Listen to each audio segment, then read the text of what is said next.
বাসায় বানিয়ে ফেললাম restaurant style chicken shashlik. Hello everyone, আসসালামু আলাইকুম। কি অবস্থা, কেমন আছেন সবাই? এখানে প্রথমে আমি মুরগির মাংস কিউব করে কেটে নিয়েছি। এরপরে দিয়ে দিলাম রাউন্ড শেপে কাটা গাজর।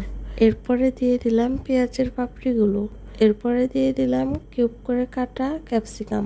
এখন দিয়ে দেব আদা ফাঁকি, গোলমরিচের গুঁড়া, রসুন পেস্ট, পরিমাণ মতো লবণ, তারপর সামান্য পরিমাণে সয়া সস, টমেটো সস আর একটি ডিম ফাটিয়ে দিয়ে দিব।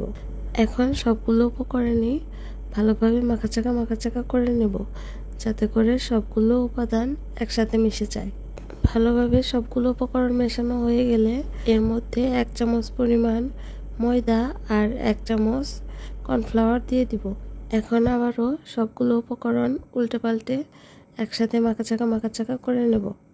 ভালোভাবে মাখানো হয়ে গেলে 1 ঘন্টার জন্য ম্যারিনেশনে রেখে দেব। এই পর্যায়ে একটি সাসলিক কাঠি নিয়ে গাজর, ক্যাপসিকাম, মাংস, পেঁয়াজ একের পর এক লেয়ার দিয়ে বানিয়ে নিলেই তৈরি হয়ে যাবে চিকেন সাসলিক।